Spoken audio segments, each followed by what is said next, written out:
Bueno, vivimos en un país sísmico y aunque la sismicidad de Ucayali no es tan alta comparativamente a la de la costa, digamos que los valores de aceleración están en relación de 2 a 1. Es decir, no es despreciable la sismicidad de Ucayali y es más, es mucho más fuerte que en las regiones con sismos importantes, digamos, en muchas zonas de Europa o del mundo en general. Muy bien, entonces estos son los capítulos. Capítulo 1 es el de disposiciones generales, sin embargo tiene algunos puntos muy interesantes que hay que precisar. El objetivo de la norma es el diseño de edificaciones. Se pueden extender algunas cosas hacia otras obras civiles como son los reservorios, hilos, las cascadas. En cuanto a la sismicidad, las zonas sísmicas, los tipos de suelos, los espectros, etc.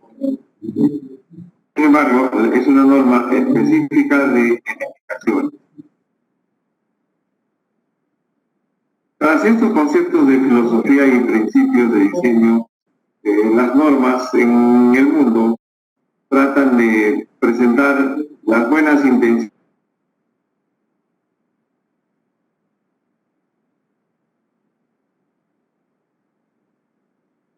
y la continuidad de los servicios básicos, compensar los daños a la propiedad. ¿Cómo entendemos esto? Como una declaración de aspiraciones de la norma. Cuando habla de los principios, todo lo expresa en modo condicional. Dice, la estructura no debería colapsar. La estructura debería soportar sismos moderados, sin daño. Y así, entonces, entendemos, y está clarísimo que debería es totalmente diferente a debe.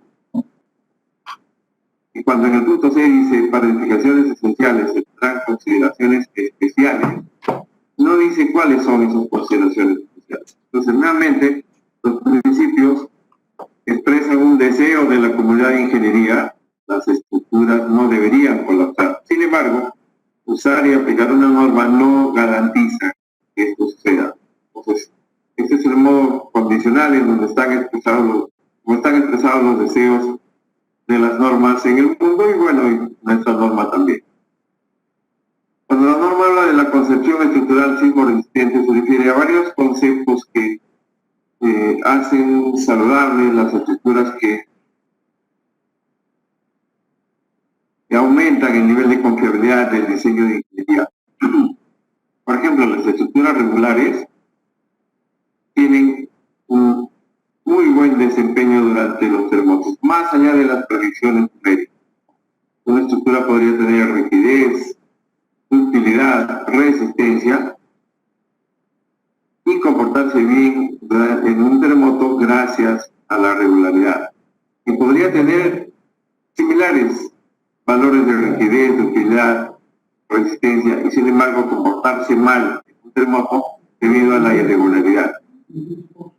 También las normas hablan de que es bueno tener el menor peso posible, que hay que poner varias líneas de resistencia, una buena práctica constructiva, etc. Es un recuento de la buena práctica de ingeniería. Está en muchas normas en el mundo, en nuestra norma también, como lo estamos revisando, pero hay una cosa particular que no está en otras normas, que es la presentación del proyecto. Según nuestra norma, en el proyecto de estructuras, deberíamos indicar cuál es el sistema estructural que se está usando, el periodo de vibración, los parámetros para calcular las fuerzas sísmicas, la fuerza cortante, los desplazamientos máximos que va a tener el edificio en un sismo de 500 años de periodo de retorno, y dónde van a estar ubicadas las estaciones acelerométricas.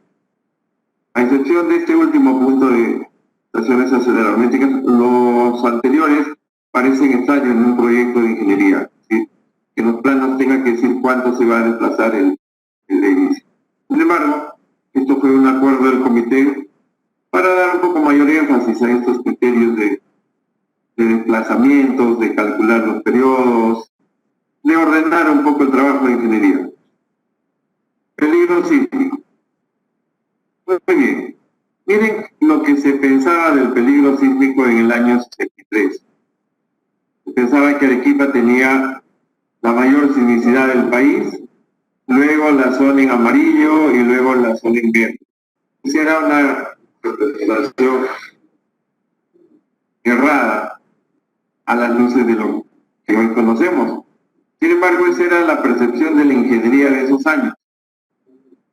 Luego, la norma de diseño sismo-resistente del 77 define estas tres zonas. Si toda la costa, parte de la sierra y alguito de la selva en rojo con Z igual 1. ¿Qué significaba Z igual 1? Bueno, que digamos eso es el 100%, luego lo que esté en amarillo 70% y luego lo que esté en verde 40% de eso. No había un significado preciso en la norma del 77. Esta norma estuvo vigente por 20 años. Luego en el 93 se comenzaron a hacer trabajos de estudio de peligro sísmico. Este es el primer trabajo de peligro sísmico desarrollado por Castillo y Alba, donde vemos un mapa de isoaceleraciones que nos visitarían con 500 años de periodicidad. Por ejemplo, en la costa, por acá, estamos hablando de 0,42, 0,46, en la zona de Arequipa, etc. La zona de la selva, 0,10 de la gravedad. En la norma del 97 y la del 2003, en base a esos estudios de peligro sísmico, se definen estas tres zonas y se asigna un significado físico al valor de Z. Z viene a ser la aceleración que tiene 500 años de periodicidad, y para la costa eso sería 0,4, y vamos a la selva, eso sería 0,15. Y hay un significado físico en el Z. Es la aceleración que nos visita cada 500 años. Y bueno, en países vecinos y en todo el mundo se comienzan a hacer muchos estudios de peligro sísmico en nuestra región con valores coincidentes, como pueden ver. Luego saltamos al 2004, donde se hacen estudios de peligro sísmico uniforme. Es un concepto muy similar al que les digo, pero un poco más refinado, si quieren ustedes. Este es un trabajo que se hizo en la Universidad Católica, justamente por dos arequipeños en la maestría de ingeniería de la Universidad Católica, Monroy y Bolaños. Es un estudio de peligro sísmico con curvas y valores similares a los encontrados en mapas anteriores, pero con valores ligeramente mayores. Estamos hablando de 0,45 en la zona de DI. En 2009, el profesor Zenón Aguilar ofició otro mapa de peligro sísmico con valores un poco más altos. Miren, 0,54 para la zona de Ica. Y el IGP en el 2014 da otro mapa con valores ligeramente mayores también. Y entonces, ya en el 2018, el comité tuvo que conciliar de alguna manera toda la información que había de estas diferentes fuentes, estamos hablando de la Católica, la UNI, el IGP, etcétera, y decidió por el mapa que ustedes ven allí. Es un mapa de zonas que están, las zonas están puestas coincidiendo con los límites distritales, por eso ven esas inusualidades raras. Y decidió, pues entonces, para la costa usar 0,45, para la selva 0,10. Y aparece este bolsón de sismicidad 0,35 en medio del verde 0,25.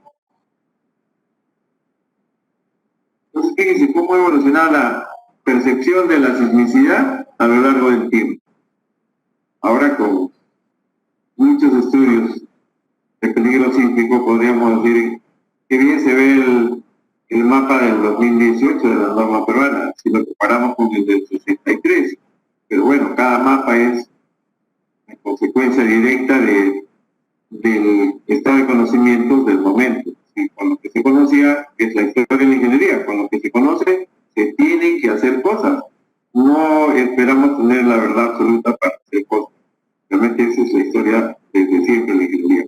Entonces, seguramente con los años veremos este mapa un poco burdo, pero bueno, eso es lo que tenemos ahora.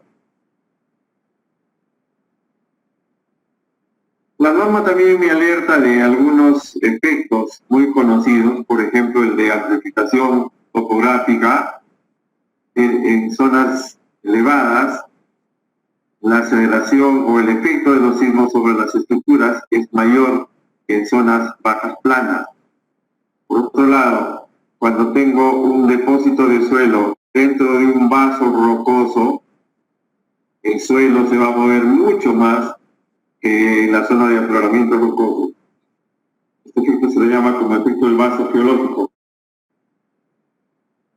Lo que no hace la norma es decirme cómo evaluar ese cambio, esa mayor aceleración, ese mayor efecto destructivo de los terremotos en la zona de colinas o en la zona de vasos. Me dice, ten cuidado con eso, y no me dice cómo hacerlo. Entonces, para cosas muy importantes hay que hacer estudios de sitio con expertos en sismología y geotécnica. Muy bien. Si este es el lecho rocoso, y luego tengo 300, 400 metros de suelo ahí encima, cuando la roca oscila por efecto del terremoto, tiene esta historia de aceleraciones. Sin embargo, cuando miro el punto en la superficie, tiene otro movimiento. Y por lo tanto, tiene otra transformada de Fourier, y lo que es más importante, el espectro de aceleraciones para diseño ha cambiado tremendamente, desde la roca hasta la parte superior del estrato. La norma me da procedimientos muy sencillos para calcular ese cambio o esa variación. Me dice, primero tienes que clasificar los suelos. Y la mejor manera es viendo las velocidades de ondas en los 30 metros por debajo de la edificación.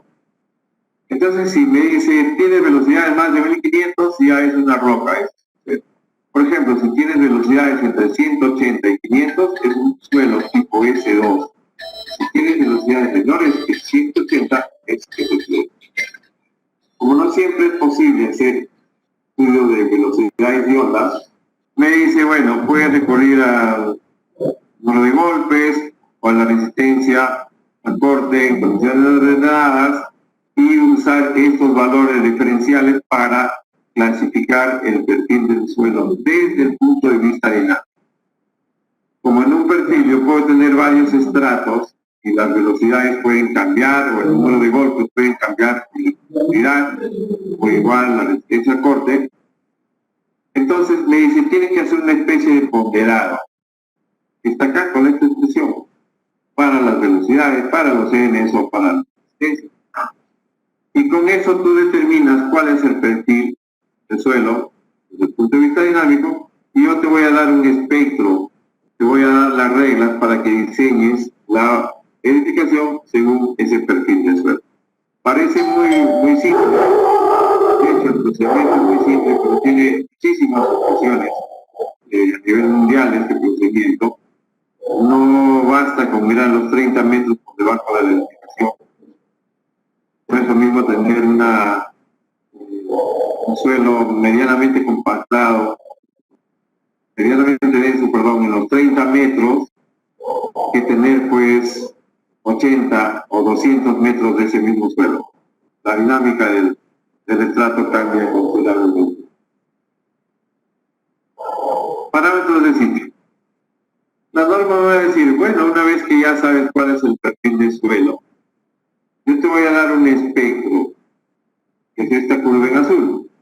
No, recordemos que un espectro es una función del periodo de la estructura, donde entro con el periodo de la estructura, intercepto la curva espectral y saco un valor que sería la aceleración que tendría la estructura si es que se comportara elásticamente, etcétera, etcétera. Bueno, entonces según el perfil de suelo me va a permitir construir esta curva dándome algunos periodos, algunos parámetros. Por ejemplo, T sub P, T sub L, que son unos periodos singulares para construir estas curvas, y dándome algunos valores como por ejemplo, la altura de esta plataforma. Entonces, el primer factor que la norma me da de una manera muy simple es el factor S, donde este factor S se interpreta como el factor que me permite cambiar desde un suelo bueno hacia otros tipos de suelo. Si es suelo bueno, entonces en cualquier zona sísmica donde esté el estrato, el valor vale 1, porque el suelo bueno, ese 1, es el diferencial. Y los demás valores ya corresponden a modificadores sobre el estrato S1. Entonces, a ver, ¿qué significa? Si estoy en la zona de mayor sismicidad, en la zona de la costa, y estoy sobre un suelo muy bueno, entonces el factor modificador es 1, porque es el suelo S1. Si voy a estar en un suelo S2, es 1,05, y si voy a un suelo S3, lo malo, entonces el modificador es 1,10. Significaría que 1,10 o 10% más es cuánto más se va a acelerar el suelo S3 respecto al S1, si es que estos suelos están en la costa. Sin embargo, si vamos a la selva, zona Z1, entonces la diferencia entre estar en un suelo S1 y en un suelo S3 es el doble, como pueden ver acá, de 2.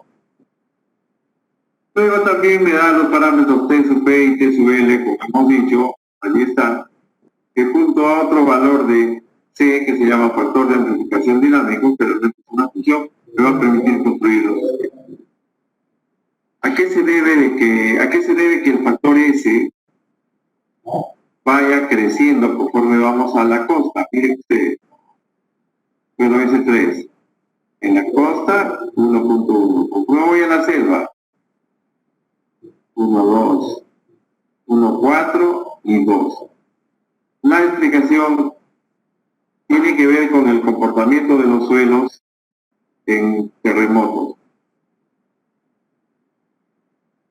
Si hay un terremoto grande, entonces este suelo que estoy indicando acá en la costa, este suelo va a tener comportamiento inelástico, se va a dañar y no va a amplificar tanto lo que recibió de la roca en comparación a un suelo S1.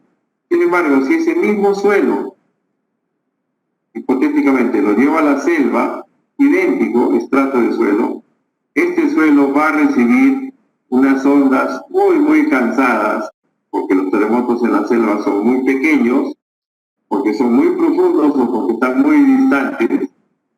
Y entonces, este suelo que va a recibir un terremoto pequeñísimo, un movimiento pequeño, por las distancias, se va a poder comportar elásticamente y va a poder amplificar al doble las aceleraciones que recibe. Mientras que el que esté en la costa, por el hecho de que recibe un gran movimiento, va a entrar en régimen inelástico y ya no va a poder amplificar mucho las aceleraciones. Esta es una interpretación muy sencilla de los factores de la norma peruana. Z es el factor, es la aceleración en suelo bueno, en la zona donde esté el edificio que se está proyectando. Si multiplico Z por S, ya obtengo la aceleración en el suelo, por ejemplo, S2 o S3, porque Z de por sí es la aceleración en un suelo bueno, en S1. Como estoy, o si es que estoy en un suelo S2 o S3, entonces el factor S me permite pasar hacia ese otro tipo de suelo y vamos a decir que Z por S termina siendo la aceleración en la cimentación o en la base del edificio. Y eso multiplicado por C, que es un factor de amplificación dinámico, ya me dará la aceleración de la propia. Si quiero ir a roca, entonces es por 0,8. Recuerden que Z es la aceleración en suelo bueno, suelo S1. Estos son los espectros de algunos terremotos importantes en el Perú. Y la curva en verde sería el factor de amplificación dinámica. Estos espectros están normalizados a la aceleración del suelo. Todos estos espectros, de estos 6 registros, de estos 3 acelerogramas, perdón, están normalizados, o sea, divididos entre la aceleración. Ustedes sabrán que para periodos muy cortos, o periodo cero teóricamente, las estructuras que son infinitamente rígidas se van a mover como ancladas al suelo, no van a amplificar nada, y por lo tanto su factor de amplificación va a ser 1. Conforme hablamos de estructuras de un periodo un poquito más largo, entonces la amplificación suele ser bastante grande, suele ser inclusive mayor de 3, y conforme avanzamos ya la aceleración del suelo, de la estructura comienza a decrecer a tal punto que para ciertos valores la aceleración de la estructura es menor que la aceleración del suelo. Entonces esta curva en verde lo que hace es resumir y simplificar estas tendencias, y en la norma se representa por el factor de amplificación dinámico C. Cuyas ecuaciones están para allí, como pueden ver, menor que el T sub P, entonces es constante, 2.5, es una plataforma. Significa que según la norma peruana, todas las estructuras de periodo corto, o sea, menores que T sub P, van a amplificar 2.5 veces la aceleración que reciban en la base.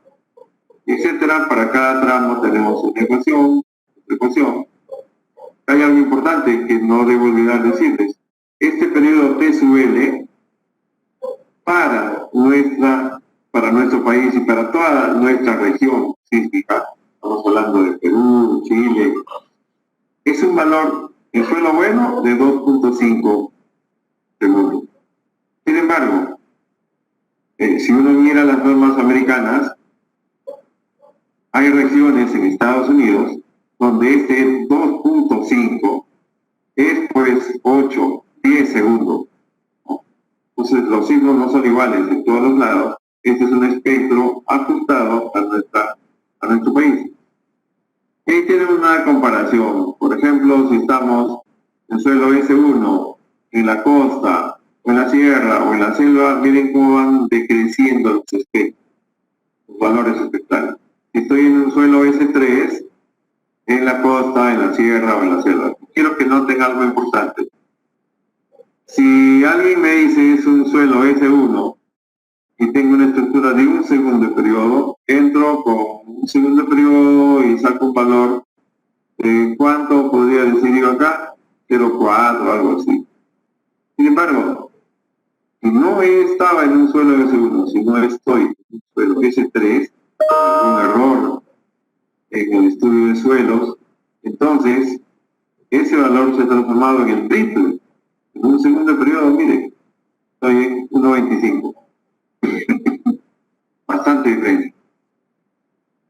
Entonces, es importantísimo determinar el estrato en el que se va a hacer el edificio, porque según eso las demandas sísmicas van a cambiar tremendamente. No es el factor ese solamente, que como ustedes han visto,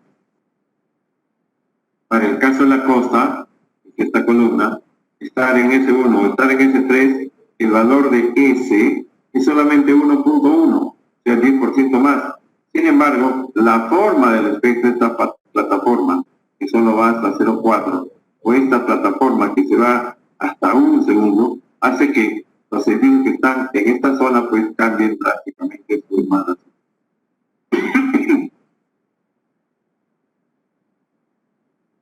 Bueno, también estas en todas las normas hablar de la categoría del sistema estructural y la regularidad de las investigaciones, que es una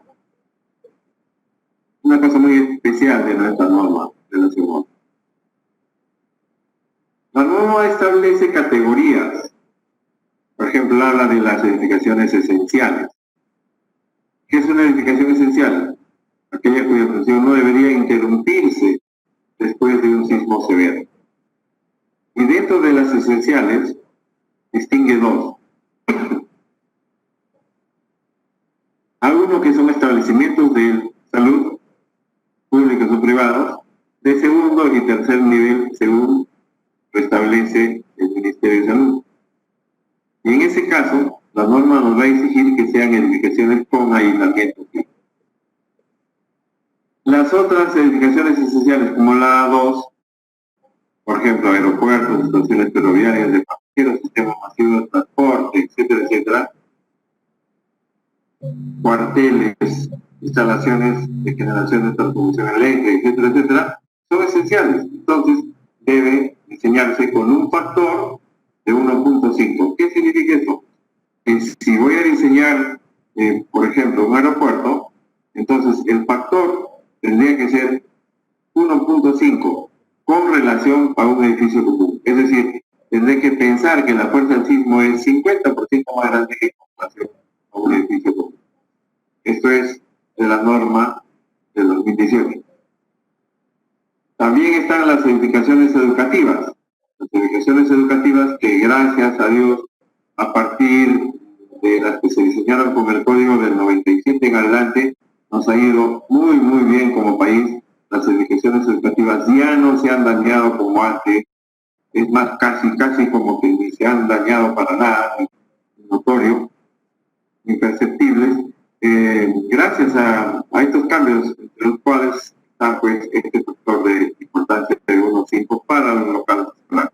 Bueno, tales, entonces, tienen que diseñarse los importantes, categorías 2 y 3, del Ministerio de Salud tienen que diseñarse con aislamiento.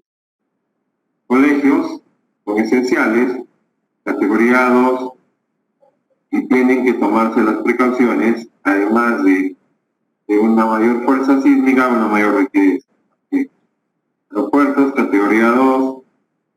Vamos a saltarnos, bueno, las importantes son estadios, centros comerciales, terminales de pasajeros, museos, bibliotecas.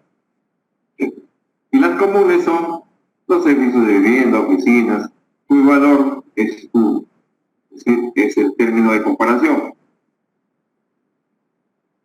Y tienen ejemplos de edificaciones de categoría B, estadios, coliseos. Y esto fue un tema que se discutió mucho en Lima sobre con qué factores se deberían diseñar las líneas del metro. Bueno, ya había una línea ya construida y cuando se empezó a hacer el diseño de la línea 2, entonces surgieron varias preguntas porque el código anterior no era lo suficientemente claro. Entonces, ahí tienen la línea 2, cuyos componentes son cocheras, depósitos, estaciones, las propias vías, etc. Y entonces, ¿cuál era el U que se debía usar? 1.3. ¿Cuál es el nivel de daño que se esperaba? ¿Cuál es el sismo contra el cual se tienen que diseñar estas edificaciones? ¿Un sismo de 500 años? ¿Un sismo de 1000? ¿O de 2500? Bueno, a partir de la norma del 2018 que ya se pusieron claras las cosas, se dijo que el U es 1.5. Miren, ¿y por qué no estaba antes? Porque no teníamos tan clara la necesidad de que íbamos a hacer pues varias líneas del metro, y entonces lo que debió ser siempre U igual a 1.5, en la versión anterior estaba como U igual a 1.3.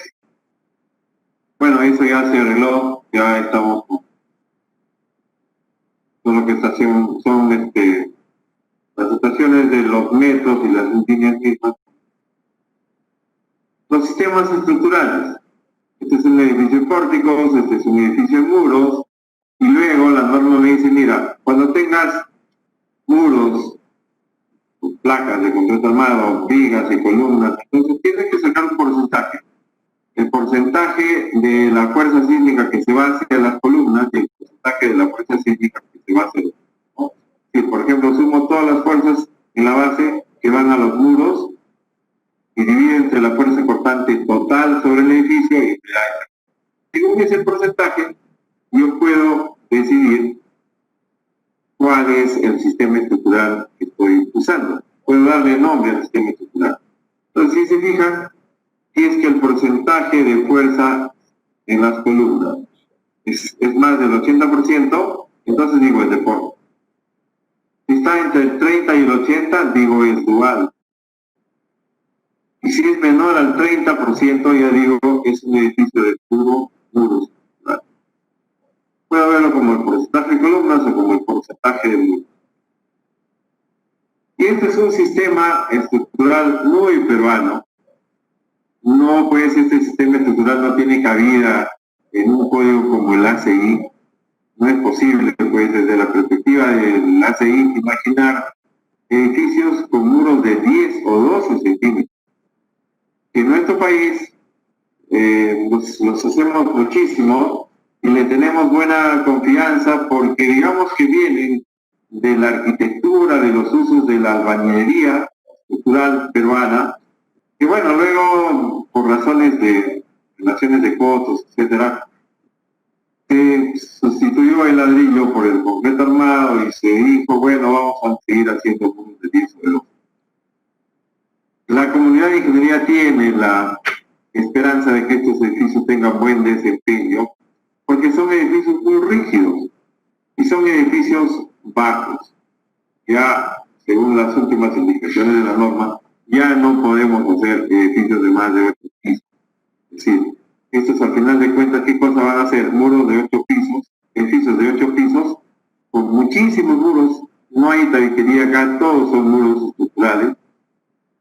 Es cierto que carecen de las exigencias de utilidad asociadas a otros tipos de edificios, estarían enmarcados dentro del ACI o la norma peruana en cuanto al capítulo de muros convencionales, que son espesores de 15, en algunos casos doble malla, y en especial núcleos confinados.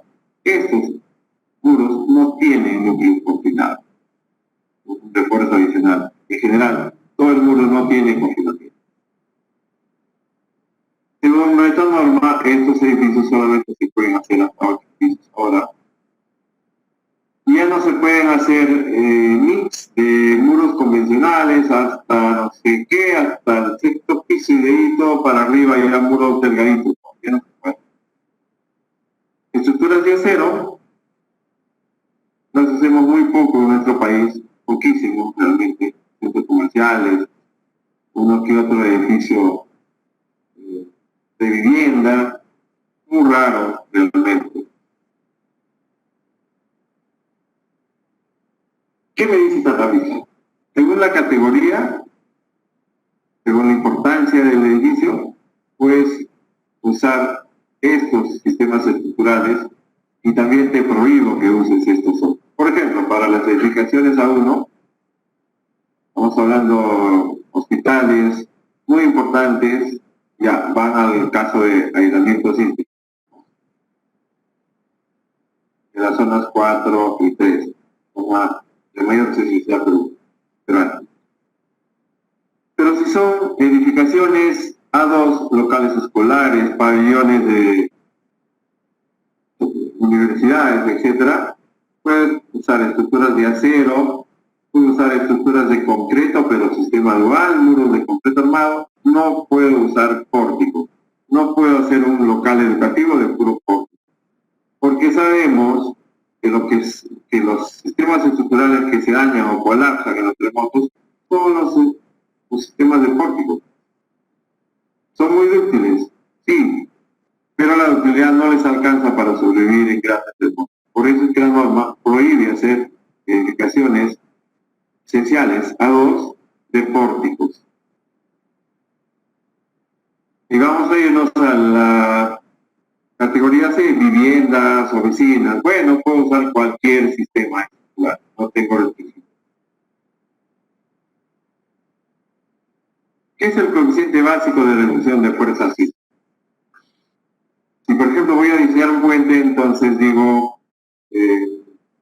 el peso de los vehículos, voy a decir en términos muy simples, es tantas toneladas. Muy bien, la hora que diseño voy a considerar 1.4 veces la carga muerta, por ejemplo, más 1.6 la carga viva, etcétera. Estoy amplificando las cargas porque cuando pase al protocolo de diseño de la rotura, las cargas amplificadas artificialmente, imaginariamente, se van a igualar con la capacidad que va a tener la estructura y por lo tanto, cuando las cargas reales estén actuando sobre la estructura va a estar muy tranquila.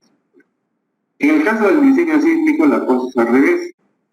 Yo primero averiguo cuál es la fuerza que le quiere poner el sismo y esa fuerza la divido entre un factor que se llama, bueno, factor de reducción de fuerza sísmica, cuya primera componente es el factor R sub 0. R sub 0 se llama factor de reducción básico de fuerza sísmica. Y tiene que definirse un valor de R sub 0 para cada dirección. Por ejemplo, para esta dirección y para esta dirección, en esta edificación, será pues de pórticos, por ejemplo. En este otro edificio, en esta dirección, yo tendré que decir, esto es de muros, pero en la otra dirección puede ser de pórticos. Y asociado al sistema estructural, yo tengo ese factor de reducción de fuerza sísmica, R sub 0. Por ejemplo, digo, si es de pórticos de concreto armado, puedo dividir entre 8 la fuerza. Pero si es de muros estructurales, puedo dividir entre 6. Ese es el factor básico. ¿Por qué se divide? Bueno, entre otras razones, porque sería imposible hacer que un edificio se comporte elásticamente en un gran terremoto. Estamos hablando de un terremoto que viene cada 500 años. Un terremoto muy, muy grande. Entonces, hacer que un edificio de 5 pisos, 15, 20, 30 pisos, se comporte elásticamente frente a ese terremoto, es un imposible. Y por otro lado, de repente nunca viene ese gran terremoto. Entonces, en vez de incrementar las fuerzas del terremoto, lo que hacemos es reducir y con eso estamos instalando una capacidad lateral resistente que termina siendo una fracción bastante menor que la solicitación sísmica en condiciones elásticas. Entonces, sigamos con el ejemplo. Si es un pórtico de concreto armado, digo, bueno, voy a dividir entre 8, el R sub 0. Pero ese R sub 0 tiene que modificarse. Muy bien, entonces, las estructuras deben ser clasificadas como regulares o irregulares. En primer lugar, para cumplir las restricciones que están en una de las tablas, ¿no? Para establecer cuál es el procedimiento que tengo que seguir, que puedo seguir y que no. Y determinar el coeficiente final de reducción de fuerza sísmica. Las irregularidades están presentes en las tablas 8 y 9. Y de esas tablas vamos a obtener los valores de IA, que es un índice de irregularidad en altura, y otro IP, que es en plano.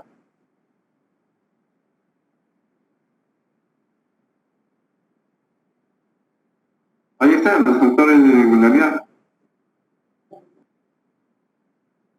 El valor de IA lo voy a obtener revisando todas las posibles irregularidades en altura que tenga la edificación y me quedo con el mayor valor. El factor IP lo voy a obtener revisando todas las irregularidades en planta que pueda tener la estructura y me quedo con el mayor valor de irregularidad que presentó la estructura. Y finalmente, IA y el valor de IP son únicos para ambas direcciones. Es decir, IA es luego del análisis en dos direcciones y el valor de IP también en ambas direcciones.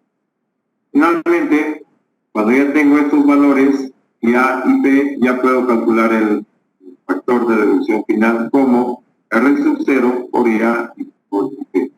Ahí están las irregularidades y los factores. Por ejemplo, me dice, si tienes irregularidad de piso blando, el IA es 0,75, es decir, no puedes usar el R sub 0 que era 8, si no a ese 8 lo tendrás que castigar por 0,75. Entonces, en vez de dividir la fuerza sísmica entre 8, ahora tendrás que dividir entre 6. Y así, bueno, está piso débil, está irregularidad extrema de rigidez, extrema de resistencia, cuando hay variaciones de masas, cuando hay cambios en la geometría vertical, discontinuidad en los sistemas, etcétera, con los respectivos valores. Probablemente esta sea la irregularidad que más colapsos ha causado en el mundo, ¿no? El problema del piso blando. Es típico una edificación que tiene planta libre en el primer piso y luego en los siguientes pisos ya se le llenan tabiquería, etcétera, o inclusive cosas extrañísimas que nacen placas apoyadas sobre columnas, y se han dado casos. Lo que sucede acá es que la deformación y el daño se concentra en el nivel blando, en el entrepiso blando, y cuando la capacidad inelástica de este nivel se agota, viene el colapso. ¿Cómo se logra detectar este problema? Es una forma muy simple de hacerlo, muy cuestionada, pero bueno, es una herramienta de ingeniería como cualquier otra, ya es parte de la norma y hay que seguirla. Entonces, ¿qué hay que calcular? El cociente entre la fuerza cortante de entrepiso y el desplazamiento del entrepiso. Y entonces digo, a eso, bueno, a eso se le llama rigidez del entrepiso. Y veo que la rigidez del entrepiso I, este es el entrepiso I, es menor que el 70% del adyacente. Entonces digo, es un piso blando. Es un piso blando simple, por llamarlo de alguna manera. Pero si la rigidez de este entrepiso es menor que el 60% de la rigidez del piso, del entrepiso siguiente, entonces digo, ya se trata de una irregularidad extrema de piso blando. Los factores son, en el caso de irregularidad simple, 0,75 y en el caso de piso blando extremo, 0,5. Cuando hay concentración de masas y esa masa mayor es más que el 50% del adyacente, entonces ya hay una irregularidad en altura que se castiga con un factor de 0,9. Bueno, así sería también para el caso de irregularidad vertical, cuando hay una reducción de esta longitud estructural abajo del edificio en toda esta longitud, luego subo 2 pisos más o lo que fuere, y tengo una disminución importante. Cuando esa disminución, o al revés, cuando B sub 2 es más que 1.3 B sub 1, entonces digo es unidad vertical y el castigo es 0,9. Bueno, esto es cuando hay cambios en los elementos. Esto es muy típico, es sótanos, donde si por acá tengo la circulación de los autos, tengo entre esta placa y la otra, del otro extremo tengo 6 metros, y luego cuando llego al nivel 0, o al nivel más 1, el que fuere, cuando ya cambian a departamento, el uso cambia de departamento y hago un volado de la placa. Esta es una irregularidad, porque el sistema no es continuo, no hay discontinuidad. Y esa diferencia entre estos dos destroyers de las placas es mayor que una cierta cantidad de la dimensión B, entonces digo, ya hay irregularidad. Bueno, siempre y cuando este elemento, la fuerza cortante en este elemento, sea mayor que el 10% de la fuerza cortante. Los testigos son 0,8 y 0,6. Luego, para las irregularidades en planta, comencemos por la más fuerte, la que causa mayores daños en los edificios de las irregularidades en planta. Es la torsión, el castigo es 0,75 y cuando hay torsión extrema, entonces es 0,6. Esquinas entrantes, discontinuidades, aberturas en los diafragmas, sistemas no paralelos. Es una irregularidad en planta que se llama esquina entrante. Cuando la dimensión A es más que el 20% de esta mayúscula y esta B minúscula es también mayor que el 20% de esta B mayúscula, entonces significa que esta esquina entrante en el edificio es importante, por lo tanto ya califica como una irregularidad entrante y el factor de interés será grande. Este es un fenómeno de aleteo en los edificios.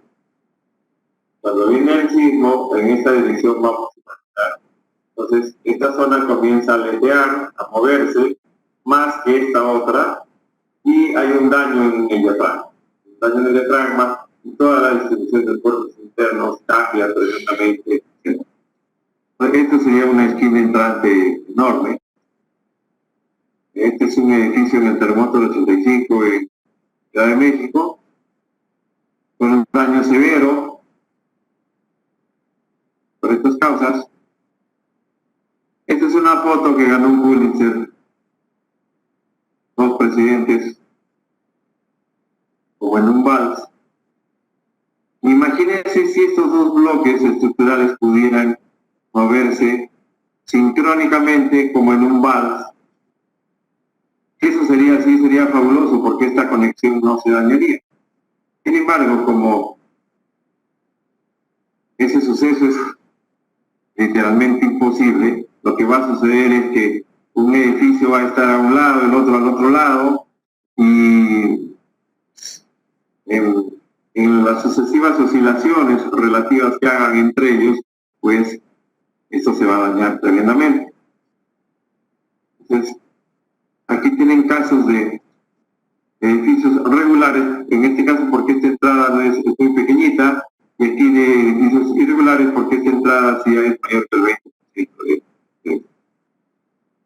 Bueno, cuando hay grandes aberturas en los diafragmas, como en este caso, por ejemplo, el 85 de IP. Y esto es para el caso de torsión, lo que creo que es muy importante aclarar. Del análisis podemos ver cuánto es el delta máximo, el delta mínimo, que se dan en extremos opuestos, delta máximo, delta mínimo. Tengo que calcular el promedio de los deltas y luego tengo que decir que el delta máximo dividido entre esta altura de este piso es mayor que 1.3 veces el delta promedio entre la altura de este piso. Eso es cierto. Y además, la deriva máxima, este cociente, es mayor que la mitad del permisible, entonces tengo irregularidad torsional simple. Pero si este valor en vez de ser 1.3 es 1.5 veces más que el promedio, entonces digo, tengo irregularidad extrema. Para muchos propósitos, y en muchos casos, no está permitido tener irregularidades extremas en las impresiones. Entonces, no solamente tengo un valor de IP de 0.75 o de 0.6, sino que en algunos casos para ciertos edificios ya no puedo, ya el sistema estructural ya no puede. Muy bien, ¿qué me dicen? Esta tablita también es muy propia nuestra, peruana. ¿Qué me dice? Si vas a hacer una edificación esencial, entonces, si la haces en las zonas 4, 3 y 2, no se permiten irregularidades. No puedes hacer un colegio, un hospital que sea irregular. Y si te vas a la zona 1 en la selva, donde casi no hay terremotos, bueno, te permito que tengan irregularidades, pero con tal que no sean extremas. Voy a irme a la categoría C, que son viviendas, oficinas. Estás en las zonas 4 y 3 de mayor sismicidad peruana, no te permite irregularidades extremas. Es decir, no puedes hacer un edificio de oficinas que tenga torsión extrema o que tenga piso blando extremo. Si vas a hacer un edificio de vivienda, de oficinas, en la selva, en la zona 1, entonces, bueno, ya no te pongo restricciones, dice nuestra norma. Miren, estos son los muros de un edificio del segundo piso al séptimo. Y este muro que ven acá ya desapareció cuando veo los muros del primer piso, que es para estacionamiento. Vamos a ver las fotos. Miren, este es el edificio visto por fuera. Estos son los muros en el primer piso, son los sótanos. Y por acá tengo una gran viga tipo puente, para alojar este muro que está encima porque no llega al suelo.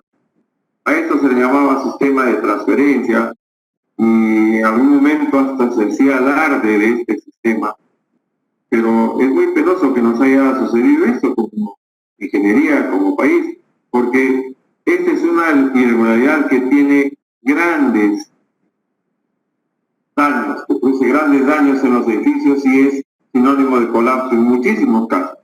No se puede tener sistemas de transferencia, a esto se le llamaba sistema de transferencia. Bueno, la norma ya ahora sí está clarísima, no se permite el sistema de transferencia, no se puede hacer un edificio que tenga este sistema circular. Bueno, estos son edificios que ya se hicieron, en su momento la norma lo permitía, en buena hora que se hayan retrocedido los pasos y ahora ya se hayan prohibido, tremendamente prohibido, claramente prohibido según la norma.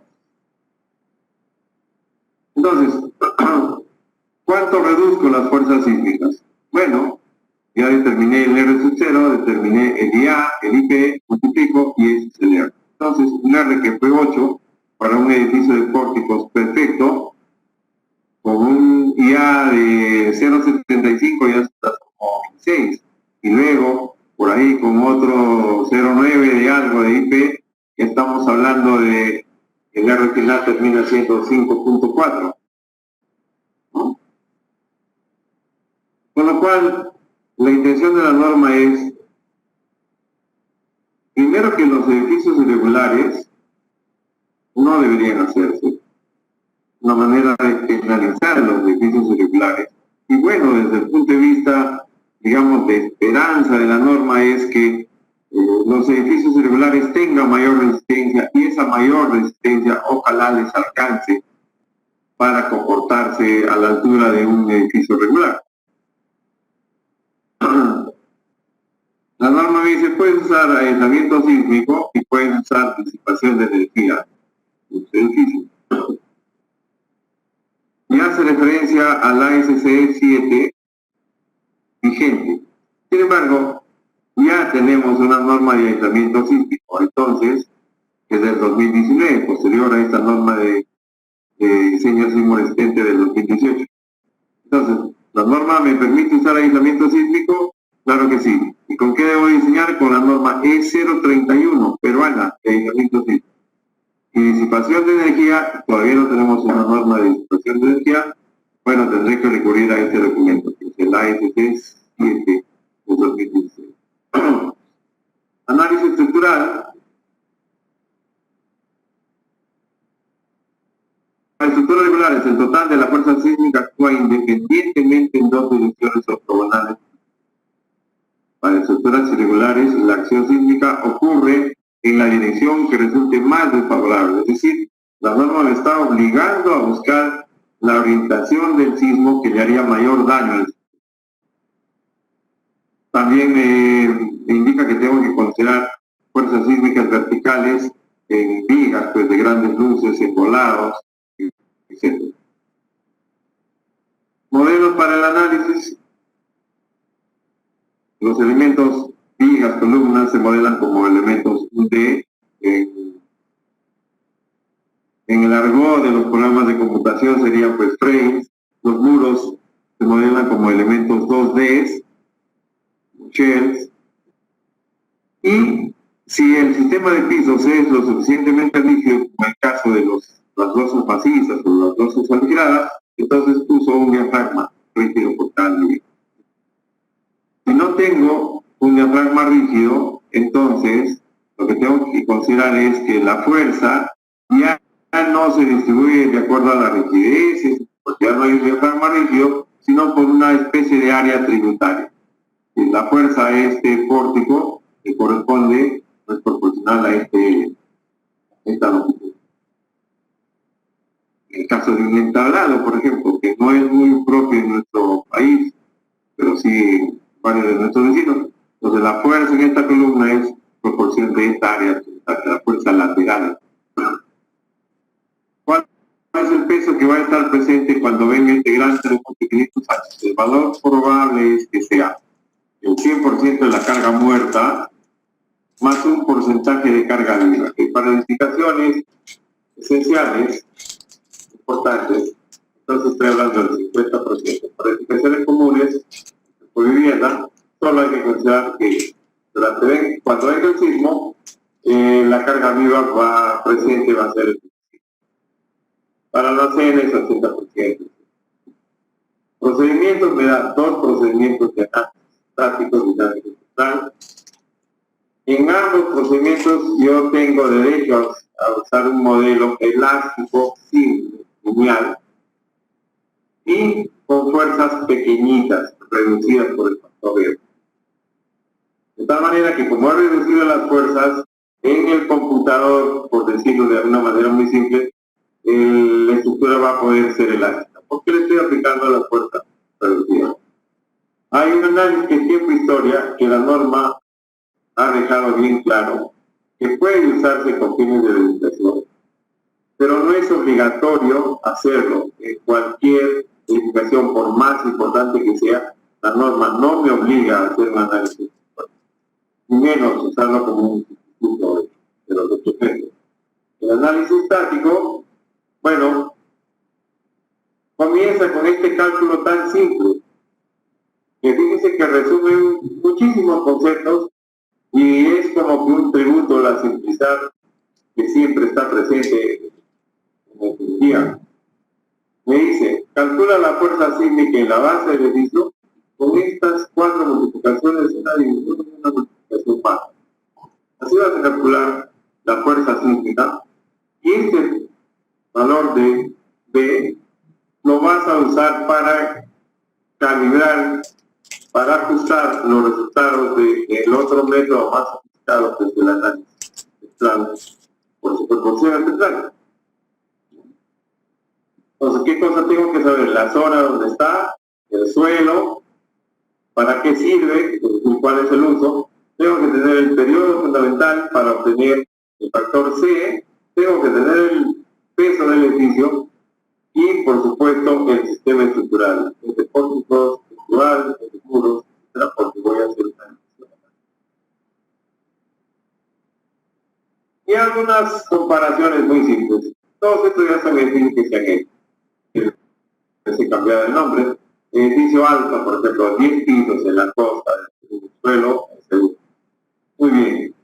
Entonces, como aquí tengo una reducción de que la planta estaba en 38.8 y estaba en 21.4, hago el cociente y es mayor de 1.3, entonces tengo una irregularidad que debo castigar con 0.9 al ER sub 0, ¿no? Luego veo en planta si hay irregularidad torsional, hago el análisis 5, calculo el máximo, el mínimo, el promedio, calculo el cociente del máximo, el promedio, y veo que estoy en 1.48. Es decir, sí tiene torsión, pero no ha llegado a ser una torsión extrema, porque este número, este cociente no ha pasado de 10. Muy bien, entonces digo, bueno, ahora tengo un IP de 0.75. ¿Por qué? Porque el edificio tiene torsión.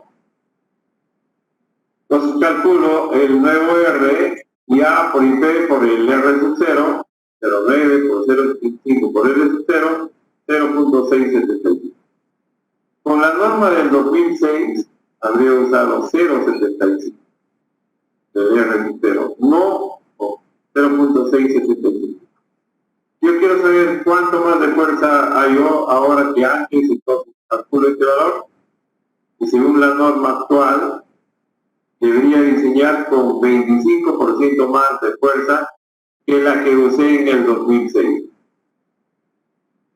No significa que este edificio está condenado a caerse o a tener un daño excesivo. Hay tanta variabilidad en esto, hay tanto redondeo de valores mínimos, etcétera, etcétera, que todos los edificios tienen una sobreresistencia. Este cociente es simplemente un valor nominal de comparación. La comparación sería si este edificio se hubiera diseñado con la norma del 2018, entonces tendría 25% más de fuerza de diseño.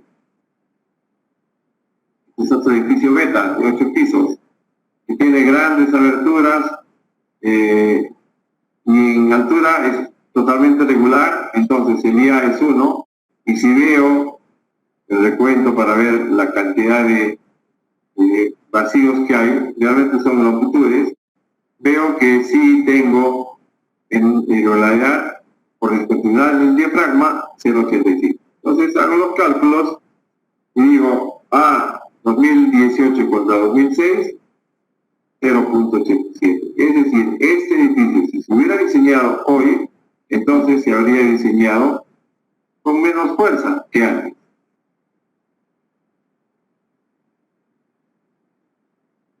Tengo que distribuir la fuerza en altura. La fuerza cortante que obtuve en la base la tengo que distribuir en altura, donde la distribución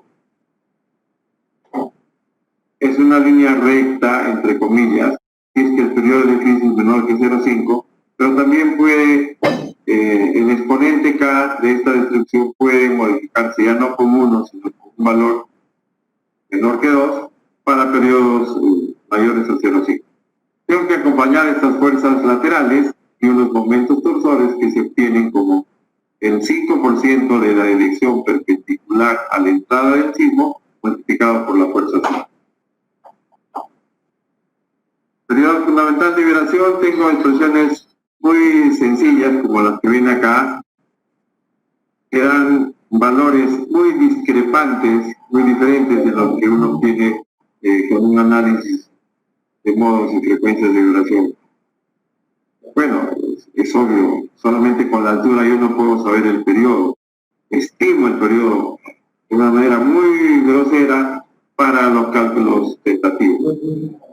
Y no puedo recurrir a esta mejor estimación, que es el método Rayleigh, o también puedo sacar el periodo, este periodo aproximado, con un modelo de computadora donde hago una restricción del desplazamiento en dirección perpendicular al que estoy analizando y me va a dar el periodo idéntico al que ya comenté. ¿Por qué tenemos que calcular este periodo? Porque, recuerden ustedes, con este periodo yo voy a hacer este cálculo tan simple para calcular la fuerza cortante. Y ese numerito del método estático lo voy a guardar, el cálculo de la fuerza cortante de la base lo voy a guardar, porque así puedo escalar los resultados de otros análisis más sofisticados. Así ya no haga una distribución en altura, así ya no haga el método estático en cuanto a calcular los desplazamientos. Con lo que tengo que quedarme es con la expresión de la fuerza constante en la base. También debo considerar fuerzas sísmicas verticales que se estiman con esta expresión. ¿Y cuál es el análisis dinámico modal espectral? Este es el método que usaríamos para cualquier edificio, no hay restricción por irregularidad o por altura, no, este es el método que siempre se usa en general sin restricción de ningún tipo y con la ayuda de los computadores es el más simple de hacer. Bueno, tengo que hacer primero un análisis de modos de frecuencia de vibración. Si ven, el primer modo tiene esta forma particular y asociado a esta forma hay un periodo.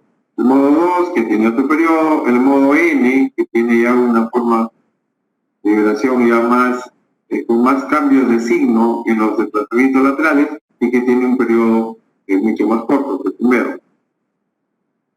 La aceleración espectral se calcula de esta manera. Miren, esto es idéntico al método estático, solo que ahora no multiplico por el peso, sino multiplico por la gravedad. Entonces tengo esto es una aceleración espectral.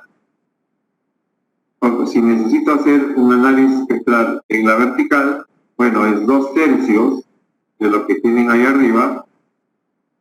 Y hay una especie de comparación entre la norma del 2018, actualmente vigente, y la de 2006, que es lo que habría salido para estos dos edificios que estuvimos conversando. Ahí está. Entonces el computador va a calcular las fuerzas, los desplazamientos, las derivas para cada modo de vibración. Y luego, usando algún criterio que la norma permite usar el de combinación cuadrática completa, puedo obtener los resultados finales.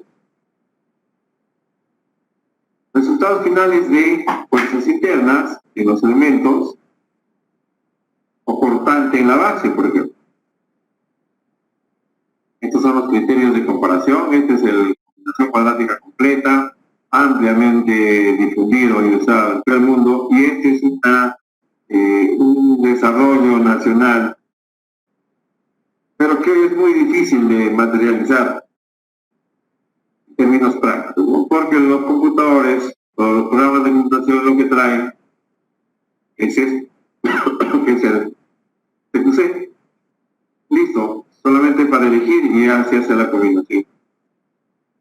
Como los métodos de análisis modal espectral y otros como tipo historia dan valores de fuerza cortante menores que el método estático es muy conservador, es un control muy fuerte para los otros métodos. Entonces, la norma dice, está bien que hayas usado un método muy sofisticado, pero tus resultados los tienes que escalar a este cálculo tan simple que has hecho de la fuerza cortante en la base. Entonces, si ya tengo la fuerza cortante del método estático, que es B estático, a eso le saco el 80 o el 90% dependiendo si la estructura es irregular o regular. Y eso lo comparo contra la fuerza cortante que me ha salido del análisis por superposición.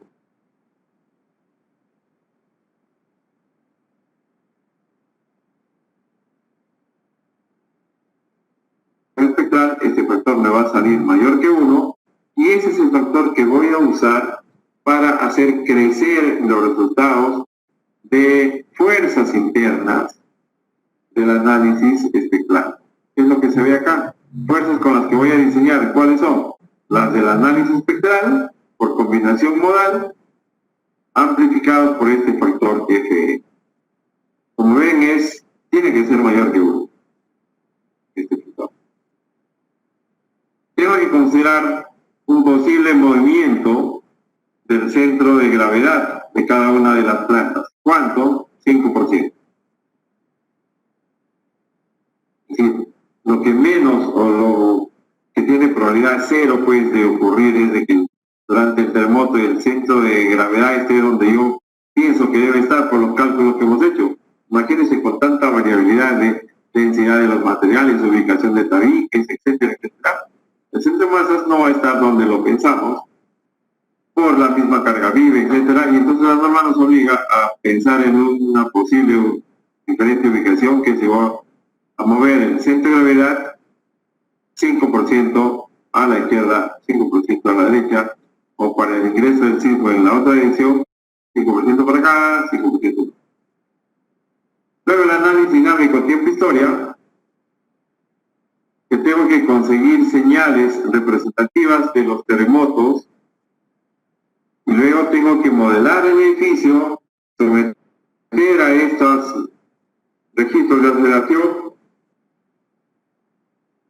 y analizar el movimiento del edificio a lo largo de los 100, 150 segundos del terremoto y analizar qué pasa dentro de cada uno de los edificios. Este es un trabajo bastante más minucioso, pero que no es obligatorio desarrollar. Por más importante que sea el edificio, no es obligación, a menos que sea un edificio aislado. Si es un edificio aislado, a partir de los 5 pisos, necesariamente tengo que hacer un análisis de suelo.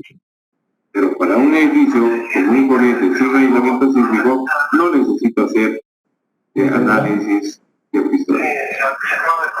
Estos son los requisitos que tienen que cumplir los registros de aceleración. Y si es que voy a hacer unos ajustes con los registros de aceleración o generar programas artificiales, el espectro patrón con el cual tengo que hacer los ajustes tiene este tramo de caída, ¿no? Recuerda, para el análisis espectral o para el método estático, esta es una rampa sin caída. Cuando voy a trabajar con señales manipuladas, digamos, entonces tengo que considerar esto en el espectro hacia el cual voy a ser compatible la señal. Modelos para el análisis, ya dijimos que son propiedades lineales y que todo permanece en el rango elástico. Se puede suponer que la estructura está empotrada en la base o alternativamente considerar la flexibilidad del sistema de cimentación si fuera parte. Además, no debo considerar secciones fisuradas. Los números de las normas, las restricciones de derive, etcétera, etcétera, están hechas para calcular, para desarrollar el análisis con secciones brutas. Lo cual no es cierto. Cuando venga el terremoto va a encontrar una sección que ya no es la sección bruta, porque sabemos todos que toda estructura de concreto armado ya está fisurada. Que veamos o no las fisuras, eso no es así. Ya tiene microfisuras todo el concreto armado, entonces su inercia ya no es la que un doceavo de B por H cubo, sino se ha reducido. Sin embargo, la norma me dice, sigue usando las secciones brutas, ya lo demás lo vamos a ajustar con los límites.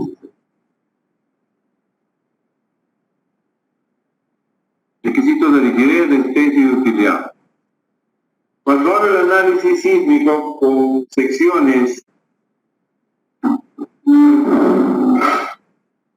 con la estructura elástica, y además de ello con secciones con inercia completa, con inercia bruta, y le pongo un sismo reducido, puede tener un desplazamiento pequeño, digamos, porque es reducido el sismo, entonces los desplazamientos utilizados son reducidos y que pueden ser tolerados por la estructura dentro del rango elástico. Muy bien.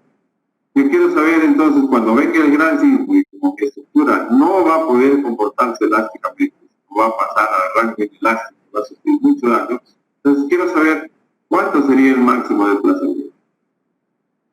Y la norma me da un camino muy sencillo, me dice, lo que hayas obtenido de tu análisis elástico convencional, ya sea espectral o estático, pero un análisis elástico al fin simple, ese valor lo vas a multiplicar por un coeficiente que depende de si la estructura era regular o irregular.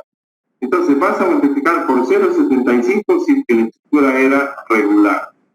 O vas a multiplicar por 0,85 si la estructura era irregular.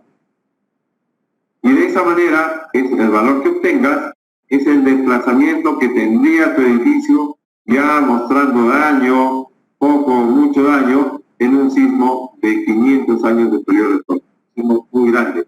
Un sismo que en esta costa, en suelo bueno, produce una aceleración de 0,45.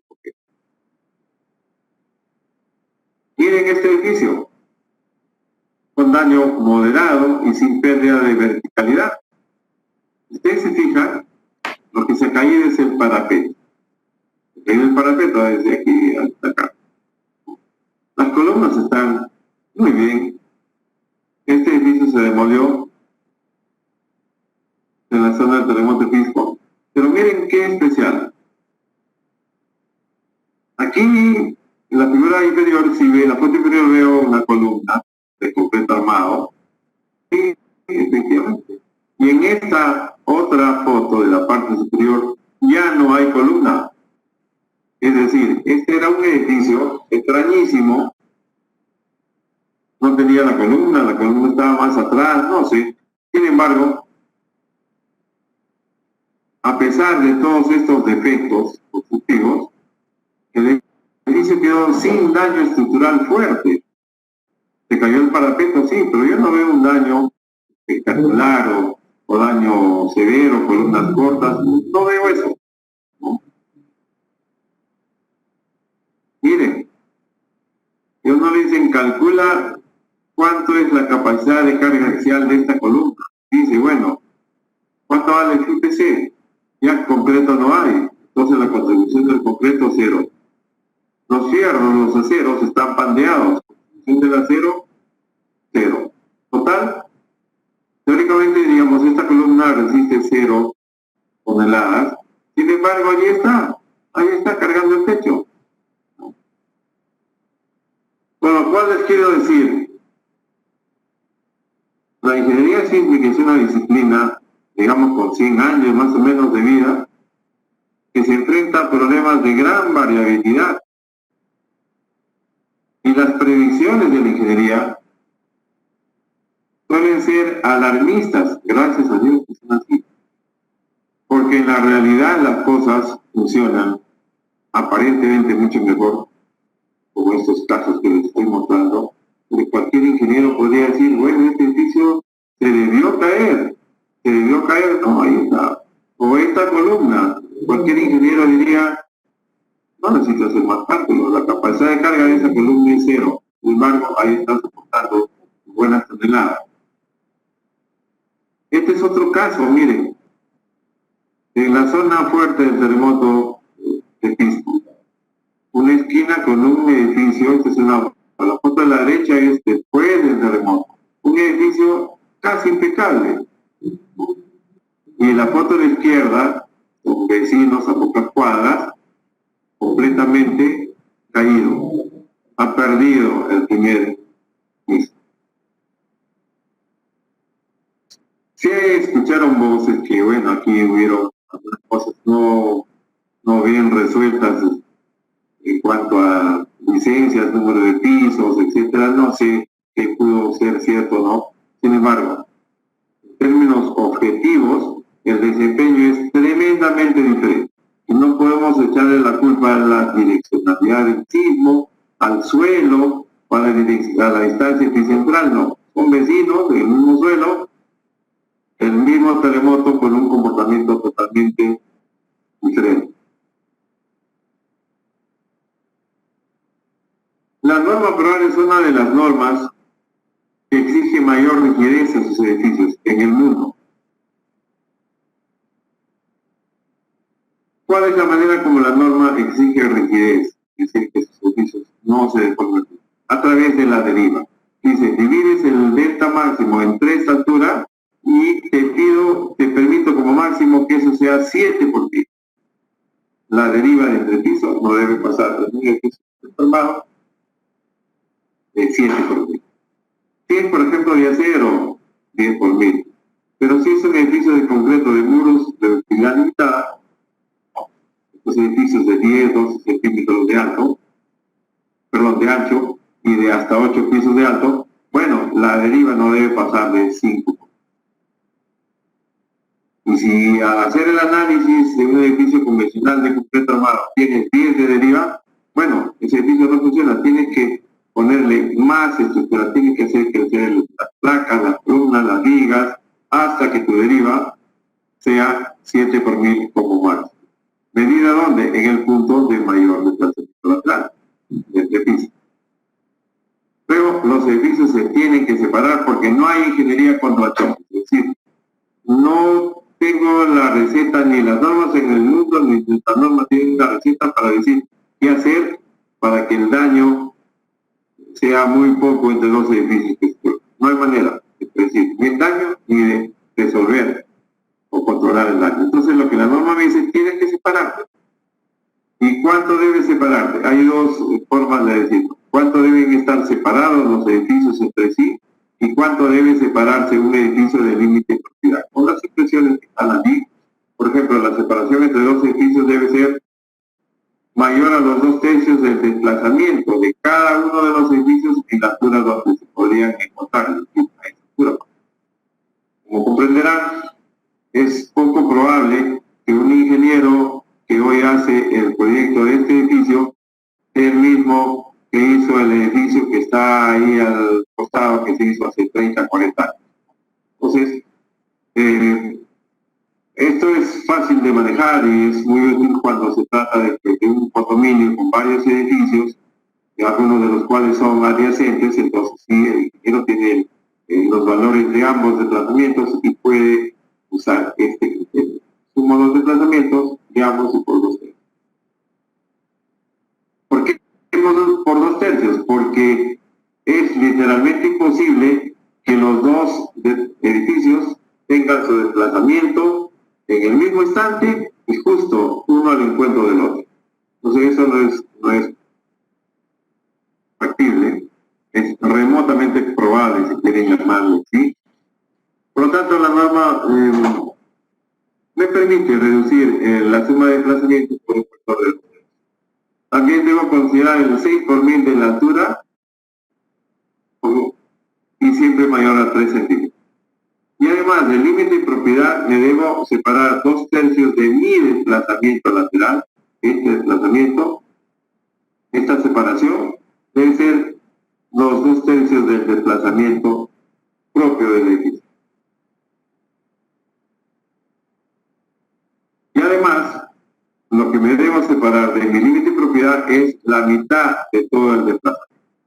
Y una cosa interesante, que suele verse con mucha frecuencia, si el vecino ya construyó el edificio y lo hizo sin dejar junta de separación, es decir, este edificio no se construyó aquí al borde mismo del límite de propiedad, el edificio que se va a hacer recién, el edificio 1, está obligado a dejar toda la junta, es decir, el S completo.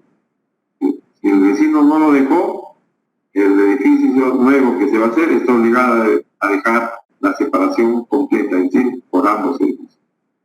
Es la única manera de evitar que se produzcan choques entre terremotos grandes. Elementos no estructurales.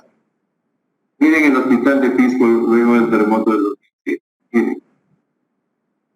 Es decir, la estructura puede estar relativamente bien, pero es pues imposible seguir atendiendo en estas condiciones con el nivel de deterioro que ven de todo lo que son elementos no estructurales, o componentes no estructurales.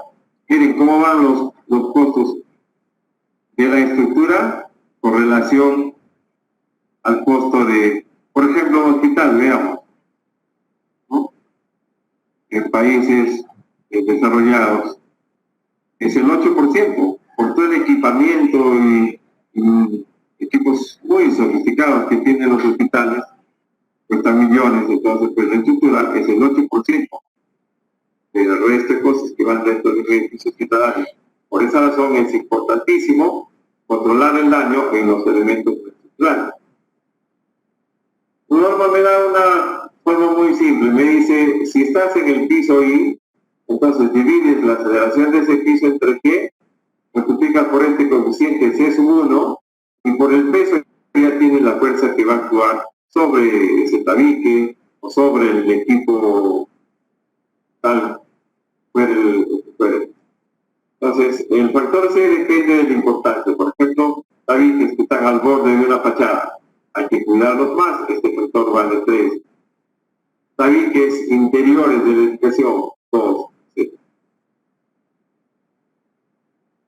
Fuerza horizontal mínima, en ningún nivel del edificio, la fuerza con la que diseño el tabique, por ejemplo, debe bajar de este valor. Sísmicas verticales, valores similares. Las cimentaciones, desde el punto de vista de ingeniería sismo resistente, que dice, creo que lo más importante es este chequeo del goteo. ¿Qué me dice? Bueno, las fuerzas del sismo son las fuerzas que tratan de voltear al edificio y el peso del edificio es el que estabiliza el edificio para que no se voltee. El peso quiere hacer girar así, las fuerzas sísmicas en el otro sentido. El cociente del peso estabilizador, el momento estabilizador del peso, de doble por T, dividido entre el momento que produce las fuerzas sísmicas debe ser mayor que 1. Evaluación, reparación y reforzamiento estructural. Miren, este es un edificio esencial ahora más que nunca, que los hospitales no son imprescindibles para manejar la pandemia en nuestro país. Este es un edificio emblemático que se diseñó con 0 de fuerza sísmica. En la década en que se diseñó no se usaba diseño sismo resistente, se diseñó con 0 de fuerza sísmica. Y ahí está, ha pasado algunos terremotos, sufrido algunos daños, pero sigue trabajando. Pero el rato que venga un gran terremoto, este edificio es muy probable que se tenga que desalojar, porque va a quedar con un nivel de deterioro altísimo. Es que es muy antiguo, sin diseño sísmico. Entonces, en alguna época de la historia, en varios países comenzaron a darse decretos diciendo, bueno, este edificio tiene que reforzarse según lo que dicen las normas actuales, y con un plazo de 5 años, recuerdo. Ya han pasado 15, 20 años de eso y nunca se ha realizado. No es nuestro país. La experiencia enseña que la certificación es importante. Un hospital no se puede parar y decir voy a reforzar el edificio, entonces mientras tanto 2 años voy a estar sin este hospital atendiendo. Eso no es posible. Entonces, en el mundo hay una iniciativa que consiste en permitir el reforzamiento progresivo de las edificaciones. ¿Qué se hace? Programar el reforzamiento en varias etapas.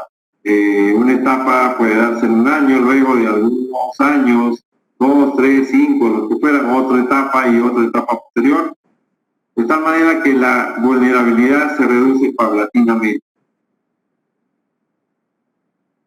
¿Cuándo se recomienda? Bueno, cuando no es posible suspender el funcionamiento de una edificación. El año, hace 2 años ya, el Banco Mundial, la Universidad Nacional de Ingeniería y la Universidad Católica desarrollamos un proyecto de reforzamiento incremental para locales escolares. Nuestros locales escolares a partir del 97 ya no tienen problemas de sismos importantes, ya no se dañan en terremotos medianos o medianamente grandes que hemos tenido. Sin embargo, la mayoría de nuestras edificaciones son como las que ven aquí, en esta foto, que son muy vulnerables porque las columnas no tienen el tamaño esperante adecuado, se forman columna corta, etcétera, etcétera. Entonces, el trabajo que se hizo fue desarrollar un sistema de reforzamiento progresivo que era más o menos como les voy a explicar en este momento. Esta es la planta típica de un colegio. Todos los daños que sufren estas edificaciones son por el movimiento en esta dirección. Por el movimiento en la otra dirección casi nunca tienen daño o pequeñas fisuras porque los muros de albañilería son tremendamente rígidos, muy potentes y el daño se concentra en la dirección del pórtico de concreto armado. Muy bien, entonces, ¿cómo resolver este problema? Bueno, en 3 fases. Una primera fase, digamos lo que esté celeste, para reforzar mediante muros de concreto, mediante diagonales de acero, etcétera, en esta zona, digamos en el periodo vacacional. Luego, al año siguiente o en 2 años, reforzar esta parte, y luego de 3 o 4 años, reforzar esta parte. Y al final de un proceso largo, por eso se llama reforzamiento progresivo, que tiene un edificio ya bastante competente para acciones sísmicas severas. Instrumentación. La norma exige instalar acelerómetros en ciertos casos, habla de los requisitos en cuanto a especificaciones técnicas, a dónde deben estar ubicados, quién debe dar mantenimiento y quién debe disponer de los datos. Es obligatorio en edificaciones con más de 10.000 metros cuadrados un instrumento. En edificaciones con más de 20 pisos en la base y la azotea. El responsable, ¿quién es? De que esto se haga así, el funcionario que apruebe el proyecto y el que da la conformidad de obra. Ambos deben ser los responsables, o son los responsables según la norma, de que esto suceda así. Es triste, pero se hacen muchos edificios de estas características donde deberían tener instrumentos para medir aceleraciones, no los hay. Centros comerciales es un caso típico. Tienen más de 10.000 metros cuadrados entre sus diferentes instalaciones. Debe haber un instrumento. Las características que deben tener estos instrumentos deben regirse por las especificaciones técnicas establecidas por el Instituto Geofísico del Perú.